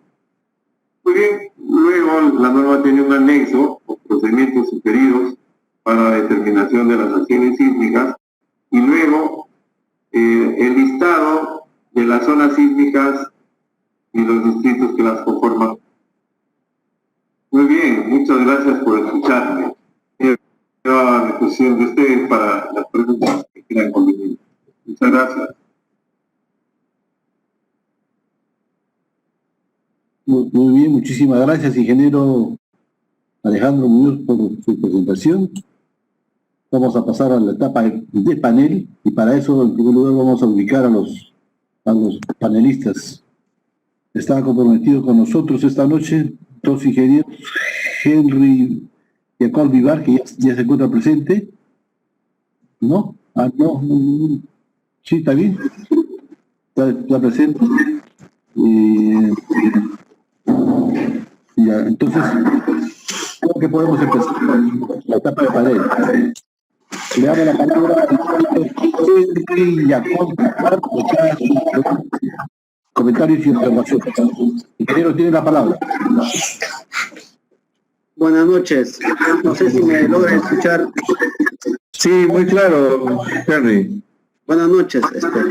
Primero agradecer por la capacitación a su persona y darle un saludo a nombre de Sensico Pucallpa, ¿ya? A nombre de toda la coordinación del gerente zonal, ingeniero Max Vela, hacerle un saludo cordial a su persona y a todo el público en general que está escuchando la capacitación. Bueno, comentar quizás que a medida de preguntas sería lo siguiente, que personalmente, por ejemplo, trabajo en el área de licencias de la Municipalidad Provincial de Coronel Portillo de acá de Ucayali. Ya en la parte del artículo 9 de la norma, donde menciona la presentación del proyecto, ¿ya? Nos presenta para presentar varios requisitos, por ejemplo, que son los parámetros, obviamente son diseños que uno ejecuta, pero yo quiero aclarar esto, ¿por qué? Cuando se presenta un proyecto de un diseño de un local comercial, por ejemplo, de un piso, ¿ya? En esto, al ser un local comercial es la modalidad C, ¿ya?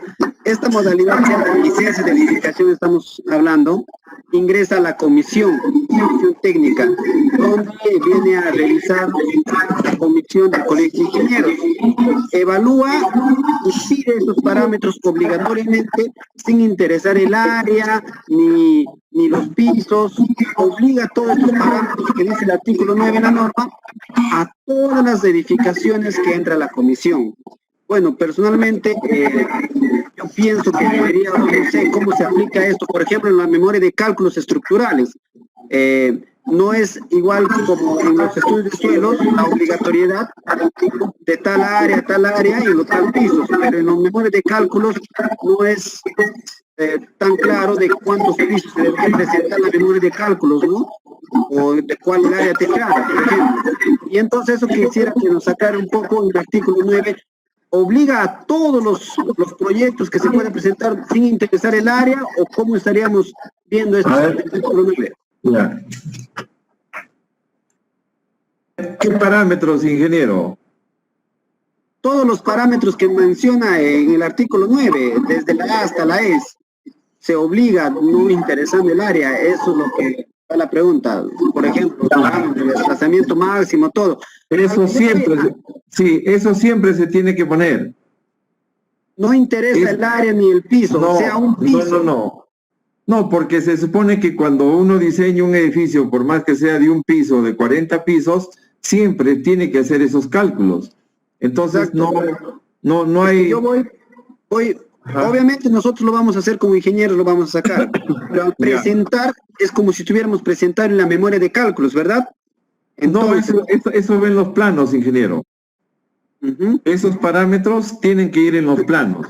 Ya, solamente se ponen los resultados, efectivamente, eso es lo que está mencionando, ¿verdad? Solamente los resultados en el plano, ya no exigirían la memoria de cálculos, ¿verdad? No, o sea, en los planos hay que, el artículo 9 al que usted se refiere dice que esa es la información que hay que poner en los planos, hay que poner el periodo, el desplazamiento máximo, la deriva, los factores R, etcétera, de el edificio en cuestión. Y por más que sea de un piso o de 30 pisos, siempre hay que ponerlo porque se supone que eso es lo que usamos al momento de hacer el diseño. Y eso va en los cálculos, ¿no? Y la memoria de cálculos, ¿cuándo sería obligatorio presentar para un proyecto de licencia de edificación? En la norma de sismos no es obligatoria. Sin embargo, hay una norma, creo que es genérica, la número 20, el ingeniero José Luis Amado nos puede ayudar con ese nombre, pero no es no es una norma de estructura, sino es una norma genérica, donde dice que sí hay que presentar memoria y cálculo. Es decir, esa obligatoriedad no viene por la norma de sismos o por la norma en concreto, ¿no? Sino viene por esta norma, creo que es G20. José Luis, no sé si tú tienes el número de esta norma. Ingeniero Amado, bueno, no sé si nos escucha en este momento. Sí, efectivamente, es una obligatoriedad genérica, está en la G, donde están los requisitos que se requiere para presentar el proyecto, y ahí figura como requisitos la memoria y cálculo. Sí, y Ya, muchas gracias. Sí, yo me iba más tanto, ingeniero, disculpe, porque basándose al artículo 9, los ingenieros de la comisión, quizás aquí en Pucallpa, digan los cálculos desde un piso, la memoria de cálculos, ¿no? Y obviamente, o sea, quizás solamente ya que está aclarándose, solamente son los resultados que debería ponerse en el suelo, lo que hemos diseñado nada más. sí, como le digo, sí, ingeniero, quisiera aclarar esto. En la norma de sismos no indica que es obligatorio, pero en esta norma G, creo que es la 20, no estoy seguro, dice que es obligatorio en todo proyecto presentar las memorias de cálculo, ¿no? Yo entiendo que no tienen ningún sentido práctico porque el proyecto no va a cambiar, la construcción no va a cambiar porque está escrito una norma, pero está así el estado actual de las normas peruanas en su conjunto lo estarían obligando. Lo que sucede acá en Lima es que algunos revisores lo piden, otros no, algunos ni siquiera piden nada. Cuando uno hace un edificio alto, 30, 40 pisos, no dicen nada. Sin embargo, por ahí uno se encuentra con alguien que en un edificio de 5 pisos le saca esta norma 20 genérica y uno tiene que hacerlo porque en esta norma tampoco dice si es obligatorio para un piso o para 20 pisos. Muchas gracias, ingeniero, muchas gracias. Eso quizás era la consulta. Gracias, ingeniero, a ustedes. No sé si hay más preguntas en el chat. En el chat, no, ya no hay más preguntas, pero de repente tú quieras remarcar algunas de las cosas que ha considerado problemáticas. Sí, a ver, yo creo que el problema más fuerte en la zona, no solamente de Ucayali, sino en toda la selva, son los tipos de suelo, ¿no? Que son, y cómo determinar los valores para obras importantes. Normalmente se usan, pues, las calicatas. No sé si sea fácil o no hacer velocidades de ondas, y en el caso de estructuras muy, muy importantes hay que determinar el periodo de vibración. Entonces, en un suelo como el de Lima, que es un suelo bueno y muy conocido, muy homogéneo en la mayor parte de Lima, esto no es un problema fuerte, pero creo que la seguridad sísmica de las edificaciones descansan en una buena clasificación de los suelos desde el punto de vista no solamente de la resistencia, sino también desde el punto de vista principalmente de la dinámica del perfil, ¿no? Entonces, uno dice en la selva los sismos son muy bajitos, pero si uno mira el mapa de zonas, para el caso de Ucayali, estamos hablando de valores de 0.25 contra 0.45 en Lima, o sea, no es nada despreciable, ¿no? Es superior a muchas zonas, a las zonas sísmicas de Europa, por ejemplo. Entonces yo creo que por más que tengamos esa impresión de que en la selva no hay sismos, en particular en esta zona de Ucayali, las solicitaciones sísmicas son importantes y deben regir el diseño mucho más allá de las cargas de gravedad, simplemente, ¿no? Ya. De repente otra pregunta que ayuda a esto último que has afirmado es la determinación de los peligros sísmicos, ¿no? los mapas de peligros sísmicos, el avance que se está haciendo en la determinación de más datos a nivel nacional ayuda bastante en el desarrollo de la ingeniería. Sí, pues, la red que tenemos es una red nueva a nivel nacional, mientras que nuestros vecinos tienen, pues, una red súper densa de acelerómetros en todos sus territorios. Nosotros recién estamos con una red que ya comienza a dar resultados, pero con los años irán perfilando los mapas de peligro sísmico. Seguramente en algún momento pasaremos de un mapa de zonas a un mapa de curvas, como es en otros países. Pero necesitamos tiempo para cambiar todo eso. Me están preguntando en el chat si se subirá la presentación a la plataforma de Censico. Sí, tenemos planteado para la próxima semana, seguramente vamos a estar ya colgando todas las presentaciones que hemos realizado. Tenemos 30 planificadas, hemos planificado 30 presentaciones en la segunda temporada, y todas se van a colgar en la página web de Censico. Los que no han asistido, los escuchados van a poder tener la oportunidad para poder compartir. Qué bueno, el ingeniero Roger Larico acaba de incorporarse en el panel. Roger Larico, bienvenido. Felizmente pudo, no sé si le damos la palabra para que haga una pregunta. Ingeniero, disculpe la palabra. Sí. Ingeniero. Henry, sí. También quizás acotando o incrementando más la información que decía el ingeniero Alejandro. Aquí, por ejemplo, en Pucallpa, la capacidad portante del suelo es de 0.8 kilogramos por centímetro cuadrado. Es muchísimo la capacidad portante. Entonces, en nuestro diseño, a medida de comentario, por ejemplo, para contrarrestar y evitar los asentamientos diferenciales, trabajamos bastante con lo que es la vía de cimentación, ¿no? Y entonces eso nos ayuda bastante a nuestros diseños para evitar esos asentamientos diferenciales, porque la verdad, Pucallpa tiene un suelo bien blando, pues, ¿no? Entonces, por eso se producen eso. Y la humedad también, que afecta bastante al concreto, es lo que se puede incrementar o acotar más a lo que estaba comentando el ingeniero Alejandro. Sí, muchas gracias, Henry. Le damos la palabra a Roger Larico. Está con el micrófono apagado, puede prender el micrófono. Si quiere preguntar o comentar algo.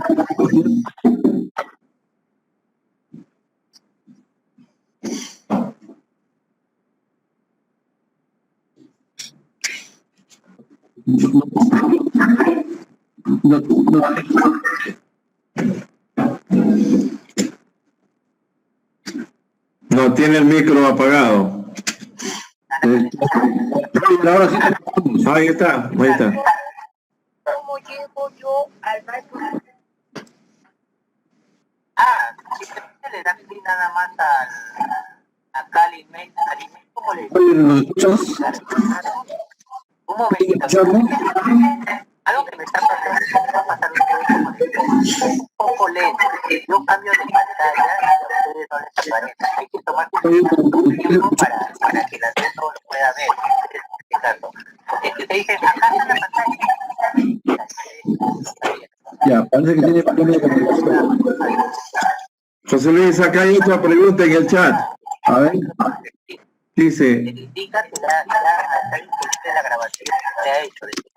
tendrías que silenciar, creo, el micro de... ¿Cómo me llega ahí? Ya, ahí está. Ah, no. Ya, ahora sí.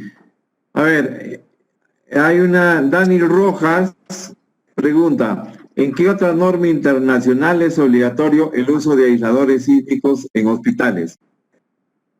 Que yo sepa, solamente nuestra norma es la que hace obligatorio el uso de hospitales.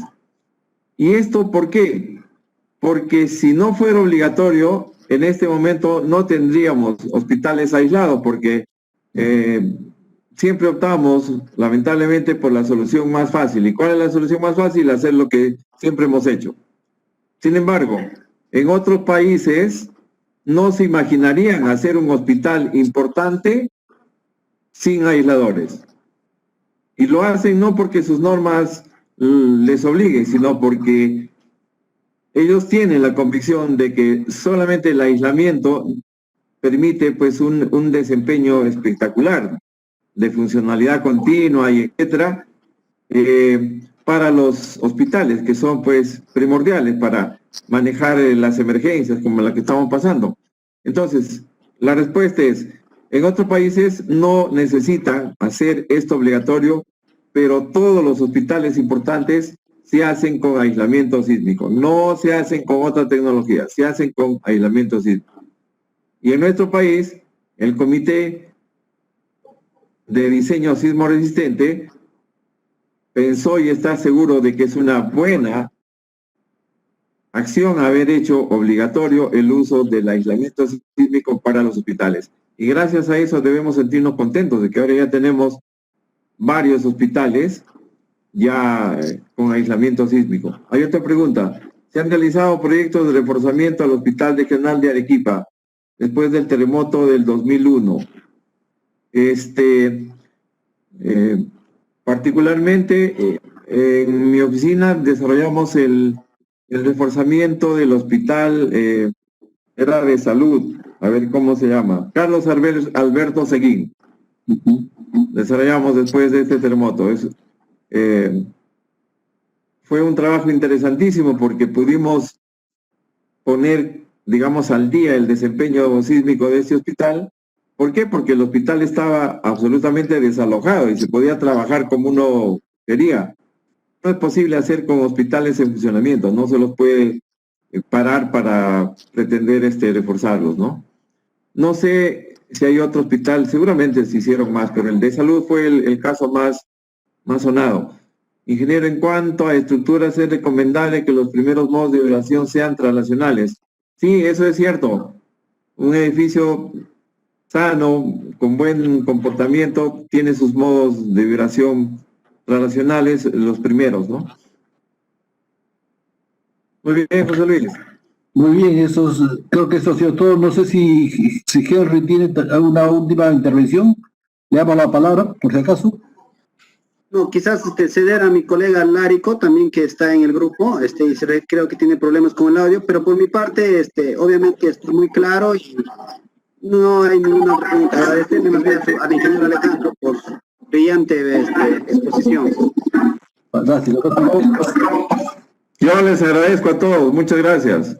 Roger Lárico, ¿puedes comunicarte? Ahí está. Buenas noches. Sí. Escuchamos bien, Roger. Correcto, muchas gracias.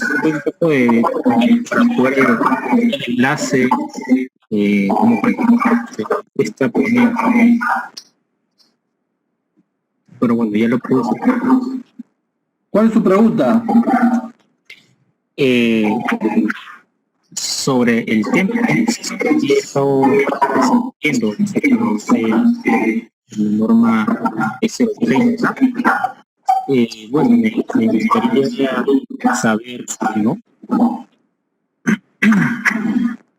¿Cómo nosotros aplicar esta norma en lugares tales, en la zona de la selva, donde el tipo de selva es diferente al de la selva o ¿no?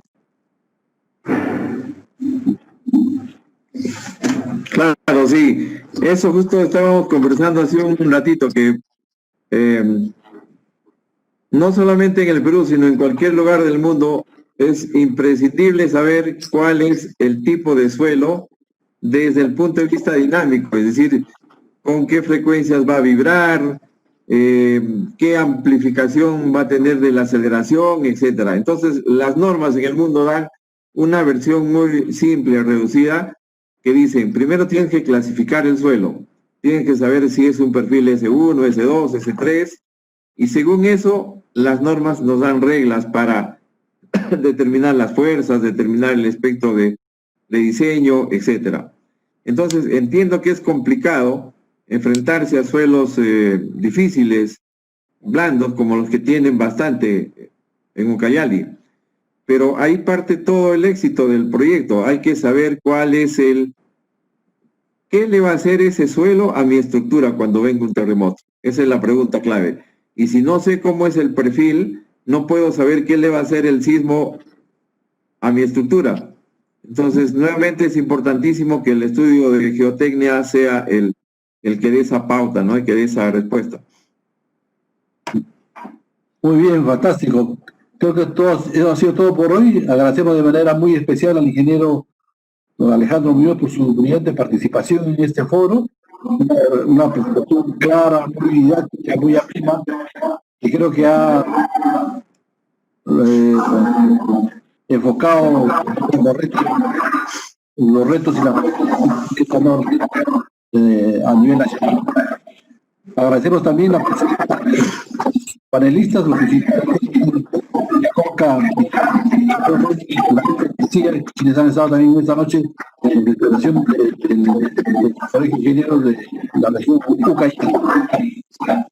Sin más, por ahora le damos la palabra al ingeniero Alejandro Muñoz para que las recomendaciones y palabras de despedida. Alejandro, tiene la palabra.